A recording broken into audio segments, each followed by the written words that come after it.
Yeah.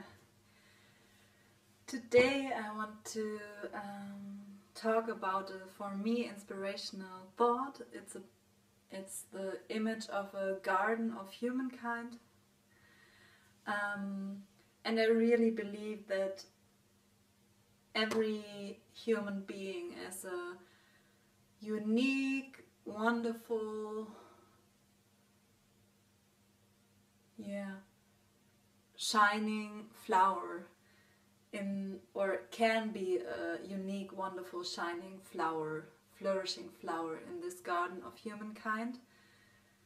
And if we accept that we are all very different and all very unique, and we might not have the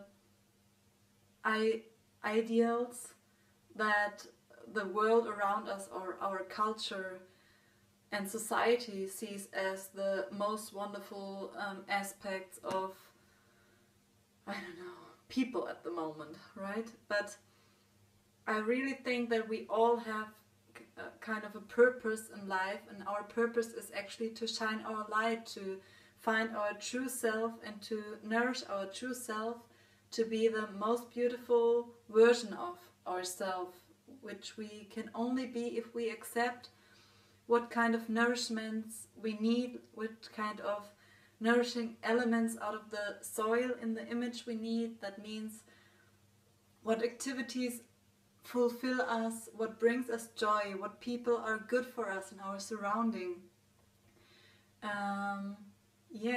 Everything actually. Also the food. It's not that everyone needs the same food.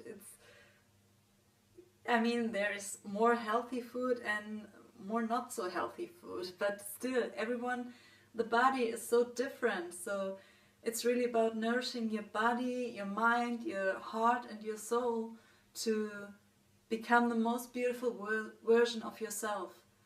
And for me, in this garden of humankind, it's different from what Darwin said about the survival of the fittest. For me, in this garden of humankind, if we shine and flourish and blossom in our most beautiful version, then we inspire others and we are nourishment for others. Because if we are full of joy and peace and fulfillment, we can't keep it for ourselves. It's just, even if we are very quiet and we don't have to be overactive or something, but even if we are very quiet and we do something, it's a different vibe if we do it with inner peace and joy than if we just do it because we think we have to do it as a good person.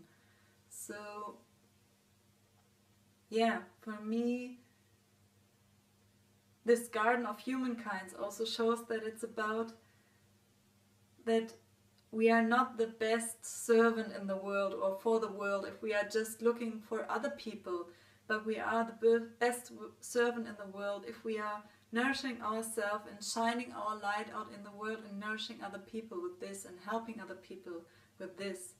And studies actually show this in a way, because they show if we are happy, if we are fulfilled, it's actually much more probable and likely that we help other people, that we have the eyes open for other people, because we are not occupied all the time with the sorrows about ourselves.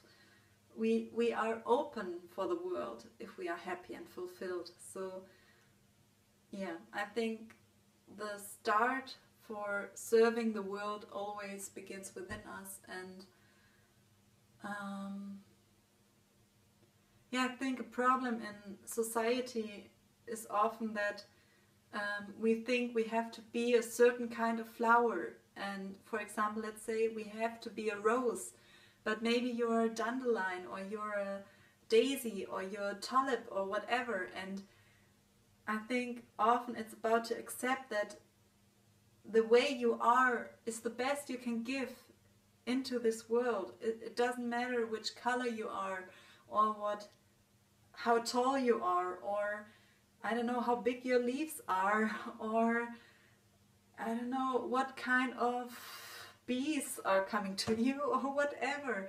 It's just every one of us has his or her special task or purpose, and it's very, very different for every one of us. And maybe it doesn't even matter if you can write or read or not, or if you are, I don't know, disabled in a way, because every flower, it's just different. It's not worse or better. This is the problem with society, because society tells us that you have to be like this to be better. But in this image of the Garden of Humankind, there are so many flowers out there in the world that can actually inspire you much more by what they did, even though they had these struggles, or even though they, I don't know, were ugly for the rest of the world, or impaired or disabled or whatever. You know, it's just about shining your light and nourishing you and your truest self, and just be the way you are.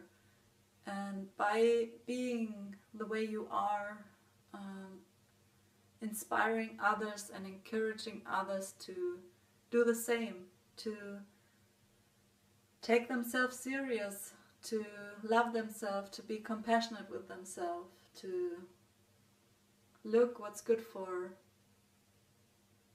them. And yeah, actually that's it.